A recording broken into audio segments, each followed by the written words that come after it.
जिस दिन वो दोनों हमारे घर आ जाएंगी, हम अपने आप ठीक हो जाएंगे। तुम लोग हमारी बात को समझ क्यों नहीं रहे हो? ऐसा कैसे होगा ठाकुर साहब?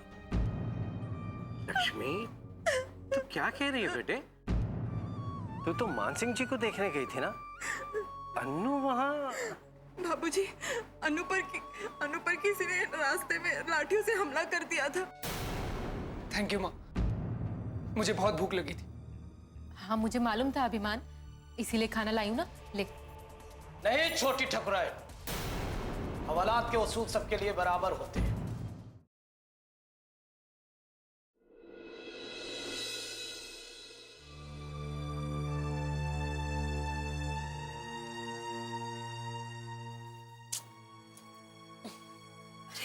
अपराजिता, तू क्या कर रही है? हो माँ, अरे माँ कोई बात नहीं। अच्छा आप बताओ, आप अभी तक सोई नहीं? हाँ, वो नींद नहीं आ रही थी। आपके कमरे की लाइट जली देखी ना, तो मैं समझ गई कि आप अभी तक जाग रही हो। बेटा, तूने आज आने में बहुत देर कर दी। हाँ माँ, जब तक मेरे मन को ये तसल्ली ना हो जाती कि अनुदी ठीक है, मैं कैसे आ जाती। अब ठीक तो है ना वो? हाँ माँ, अब वो ठीक है। चाहे तो 1-2 दिन में घर जा सकती हैं।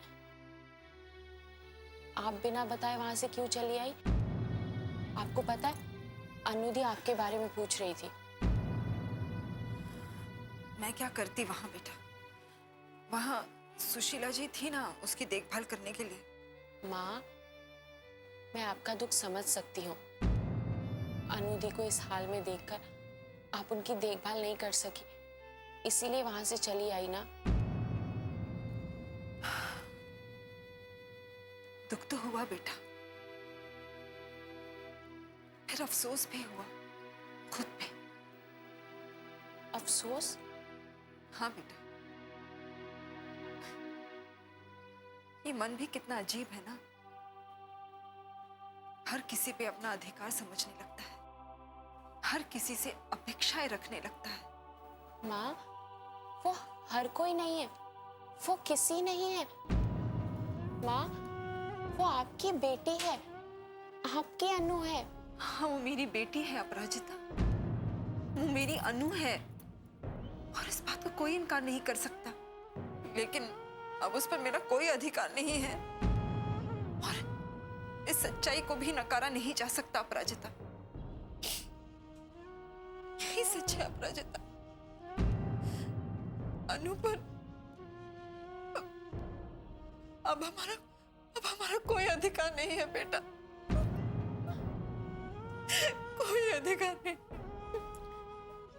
हाँ,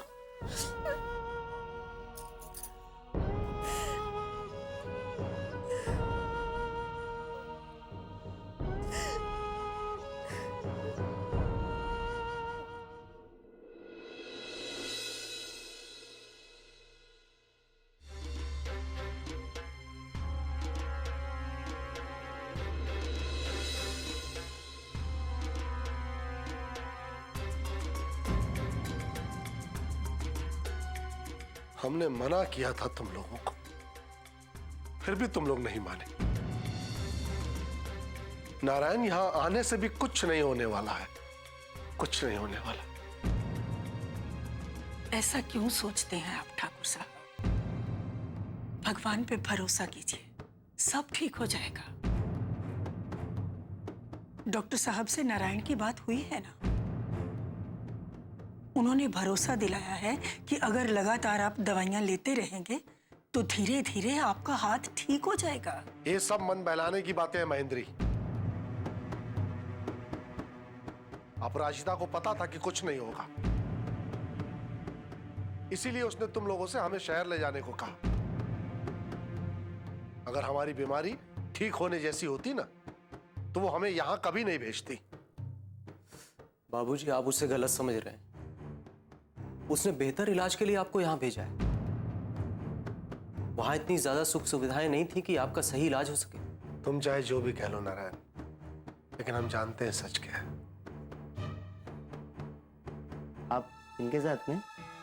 जी चलो, डॉक्टर साहब आपको बुला रहे हैं। जी हम आते हैं।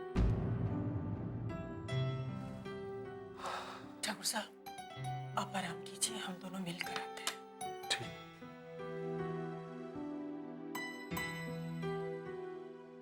चल चल।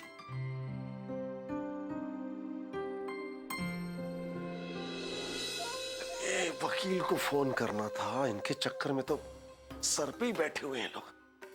हाथ भी रखे रखे टेढ़ा हो गया। हेलो, हाँ वकील साहब।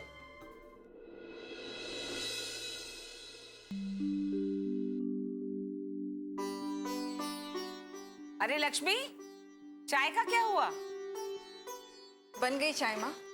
वो नाश्ता भी बना दिया ना मैंने साथ साथ में। अपराजिता को अस्पताल जाना है इसलिए। बाबूजी कहाँ है? ये रहा मैं। जल्दी से चाय पिला दो, मुझे जाना है।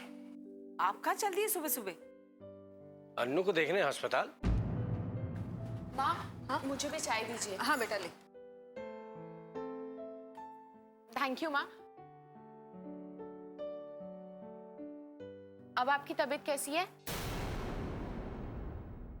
बिन बिटिया आंगन सोना।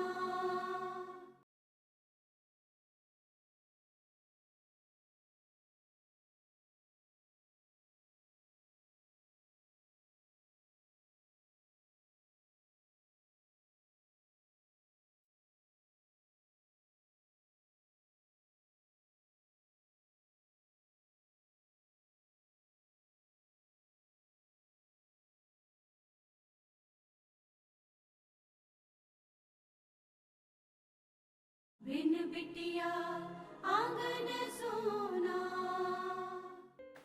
माँ, हाँ? मुझे भी चाय दीजिए। हाँ बेटा ले। थैंक यू माँ। अब आपकी तबीयत कैसी है? क्यों? लक्ष्मी को क्या हुआ? कल अनुदी की हालत देख के मैं बहुत परेशान हो गई थी। अपराजिता, मेरी छोड़ो, तू अपनी देख। कल से तेरी तबीयत ठीक नहीं है बेटा, लेकिन आराम करने का टाइम नहीं मिला तुझे। माँ, आराम करने का बिल्कुल टाइम नहीं है। मुझे तो अब जल्दी से हॉस्पिटल भी जाना है। पता था मुझे, इसे मैंने नाश्ता भी बना दिया। चल फटाफट खा ले। नहीं माँ, नाश्ता करने का तो बिल्कुल टाइम नहीं है। आप ऐसा कीजिए कि नाश्ता और लंच दोनों राधे के हाथ से भिजवा दीजिएगा। अपना बेटे ये बताओ, अन्नू की तबीयत कैसी है? नानू अब अच्छी हैं, बाकी तो अब जाकर ही पता चलेगा कि कैसी हैं। समझ में नहीं आता, ये अभिमान को अन्नू से क्या प्रॉब्लम है? ये मुसीबत अन्नू ने खुद मोल ली है। अरे क्या जरूरत थी? जानती थी ना वो ठाकुर मानसिंह का गांव है, तो वहां जाने की जरूरत क्या थी उसे, उनके खिलाफ लड़ने की? ड्यूटी भी कोई चीज होती है। अब ऐसे में सब लोग अपनी आंखें बंद करके बैठ जाएंगे तो फिर देश तो बर्बाद हो ही जाएगा। और अभिमान बिल्कुल दादाजी के नक्शे कदम पर चल रहा है। उसे नहीं पता कि आगे जाके उसकी ये बात कितनी खतरनाक साबित होगी। अपना बेटे, मैं तुम्हारे साथ अस्पताल चल रहा हूँ अन्नू को देखने। ठीक है नानू, चलिए।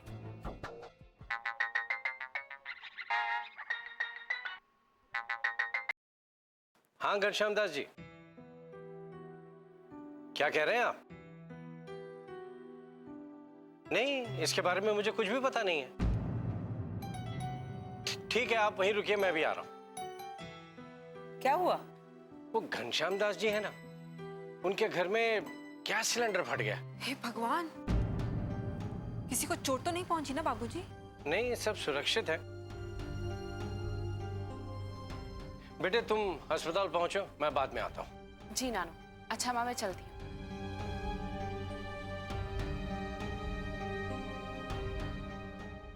मैं भी आता हूं। जी।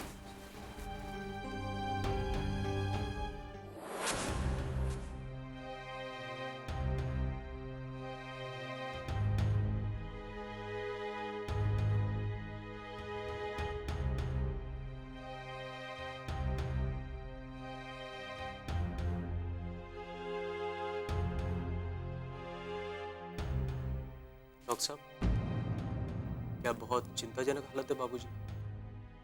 हाँ, कुछ ऐसा ही है। दरअसल उनके एमआरआई से पता चला है कि उनके ब्रेन में ब्लड क्लॉटिंग, जिसकी वजह से उन्हें स्ट्रोक आया। इसका मतलब है कि इसका कोई इलाज नहीं। देखिए, इस तरह की बीमारियों में एज फैक्टर बहुत मायने रखता है। यंग एज होता तो रिकवरी होने की उम्मीद बहुत जल्द हो जाती, और मान सिंह जी की उम्र जो है बहुत ज्यादा है।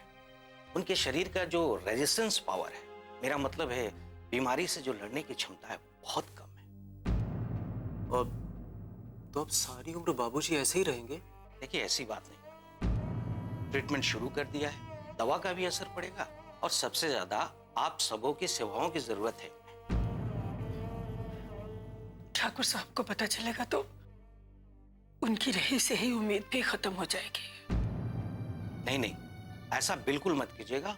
उन्हें बीमारी के बारे में कुछ भी मत बताइएगा। दरअसल उनकी कंडीशन बहुत ही खराब है। लेकिन डॉक्टर साहब, अचानक ऐसा क्यों हो गया बाबूजी को? नहीं नहीं, अचानक नहीं। पहले से उनके दिमाग में टेंशन होगा, प्रेशर होगा, जिसकी वजह से उनको लकवे का अटैक आया। आप लोग हौसला रखिए और उनका भी हौसला बढ़ाइए।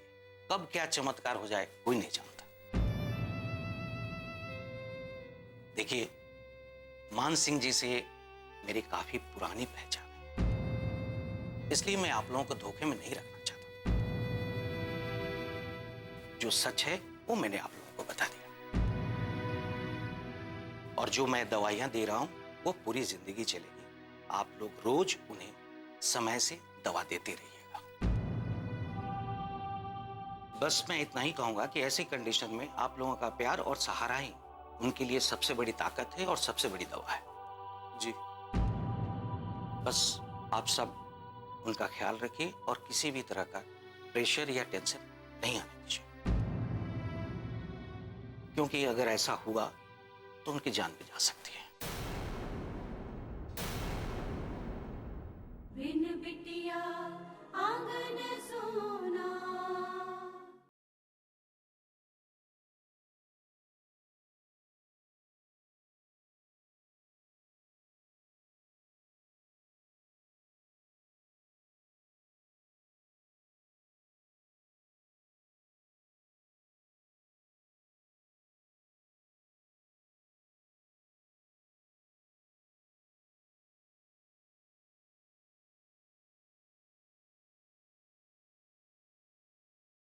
बिन बिटिया आंगन सोना।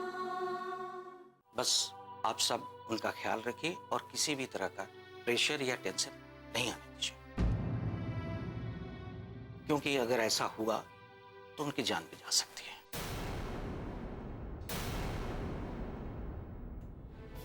जी डॉक्टर साहब, हम उनकी खुशी का पूरा ध्यान रखेंगे। कभी उन्हें चिंता नहीं करने देंगे। चलिए एक बार मान सिंह जी से मिल लेते हैं। चलो।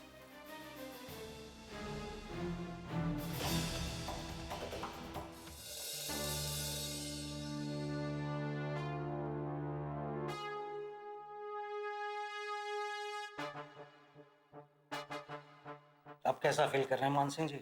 ऐसी हालत में जैसा लगता है डॉक्टर, वैसा ही महसूस कर रहे हैं। लाचार, मजबूर। ऐसा कुछ भी नहीं है मान सिंह जी। पता ही नहीं आप क्या सोच सोच कर घबरा रहे हैं। अरे एक बीमारी ही तो है, और बीमारियों की तरह ये भी ठीक हो जाएगा। दुनिया की सारी बीमारियां तो ठीक नहीं हो जाती ना डॉक्टर। हाँ मैं मानता हूं, लेकिन जो लकवा आपको हुआ है वो क्यूरेबल है। मेरा मतलब है थोड़ा वक्त लगेगा, ठीक हो जाएगा। आपको बिल्कुल परेशान होने की जरूरत नहीं। और सबसे बड़ी बात यह है कि आपके एमआरआई में कुछ ज्यादा विशेष ऐसा कुछ है भी नहीं जिससे आप परेशान हो रहे हैं। वो सब बिल्कुल ठीक हो जाएगा। और अगर कुछ होता है तो हम हैं ना यहाँ। वाह डॉक्टर बत्रा, तू तो मुझसे भी बड़ा एक्टर निकला। सही दांव खेला है नरेंद्र ने।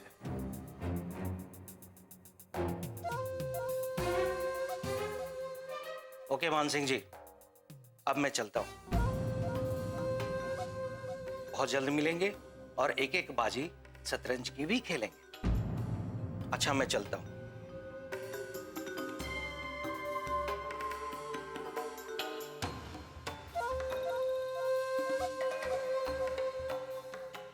हमें पता है ठाकुराइन, ये सारी बातें हमें बहलाने के लिए की जा रही, लेकिन सच्चाई क्या है ये हम जानते हैं। हमारे पास अब ज्यादा समय नहीं है। ऐसा कुछ भी नहीं है ठाकुर साहब, आप गलत सोच रहे हैं। हम सही सोच रहे हैं। अफसोस इस बात का नहीं है ठाकुराइन कि हमारे पास ज्यादा वक्त नहीं है। अफसोस तो इस बात का है कि हम जाने से पहले अपने पूरे परिवार को एक छत के नीचे नहीं देख पाएंगे, नहीं देख पाएंगे ठाकुराइन।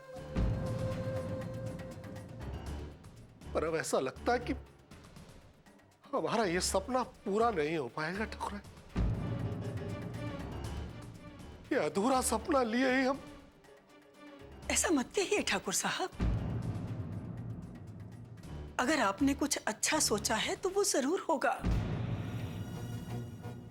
जो इंसान प्रायश्चित करना चाहते हैं, भगवान भी उन्हें एक मौका कम से कम जरूर देते हैं। आपको भी देंगे।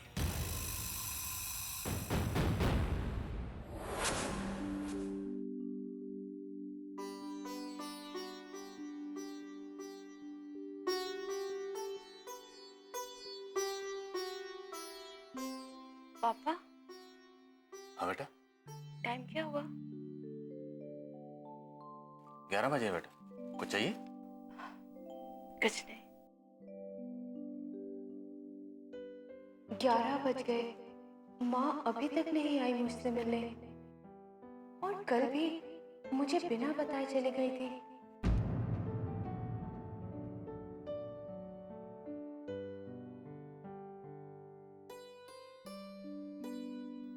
लो अनु, जूस पी लो।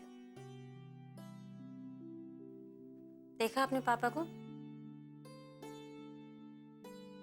यहाँ भी अखबार का पीछा नहीं छोड़ा।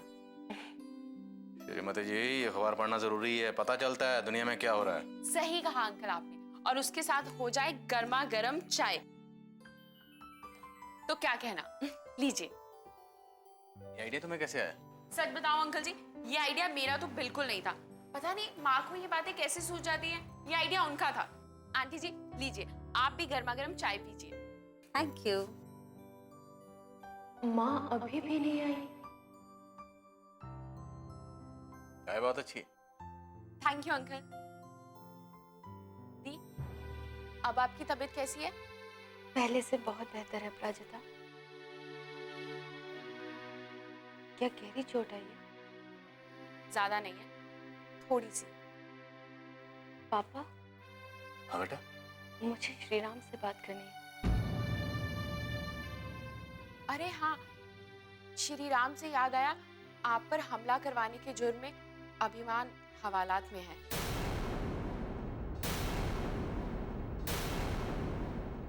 बिन बिटिया आंगन सोना।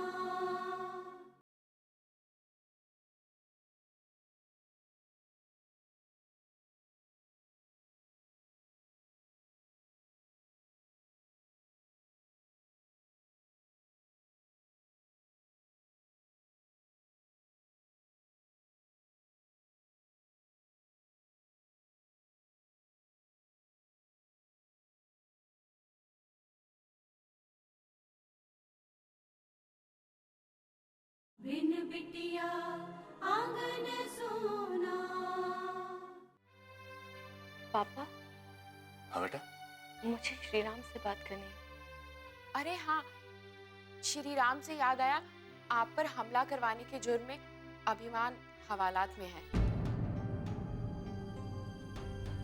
क्या? जी अंकल, और खुद पापा ने उसे हवालात पहुंचाया है।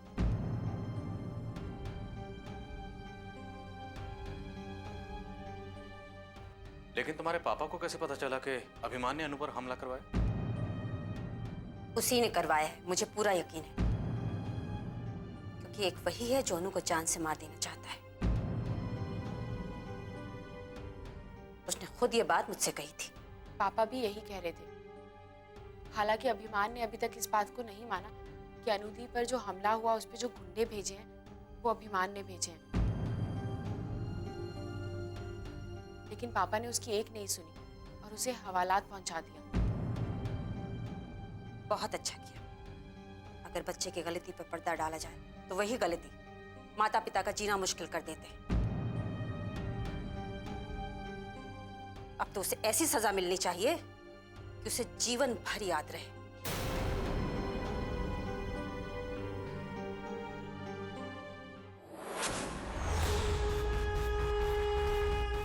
हवलदार! हवलदार! हाँ बोलो, सुन रहा हूँ। मुझे पानी चाहिए। कोने में रखा हुआ है घड़े का पानी। ठंडा ठंडा पानी पियो। पूछ रहा हूँ। मैं ये पानी नहीं पीऊंगा, मुझे साफ पानी चाहिए। वाह, रईसी तो देखो जनाब की। ये घर का खाना, ठंडा पानी, साफ पानी। अगर रईसी का इतना ही शौक था तो गलत काम काहे करते? छोड़ दो। ए श्रीराम, मैं तुमसे बात नहीं कर रहा, समझे? लेकिन हम तो तुम्ही से बात कर रहे हैं। ये घर का खाना, साफ पानी अब तुम्हारे भाग में नहीं है। छोटे ठाकुर, जो खाना था खा लिया खूब। ये आपसे किसने कह दिया? आप कौन है? दाल भात में मुसलचन। मैं अभिमान जी का वकील हूँ और ये इनके जमानत के पेपर।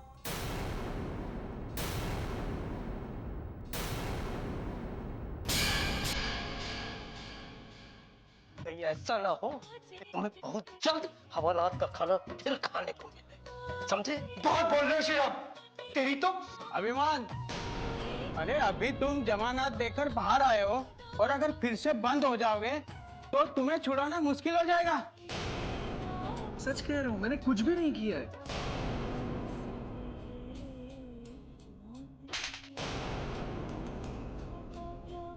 इसी हवेली में हमने लक्ष्मी और उसकी बच्चियों को जान से मारने की धमकी दी थी। वो हमारे पैरों पे गिरकर गिड़गिड़ाकर उनकी जान की भीख मांग रही थी।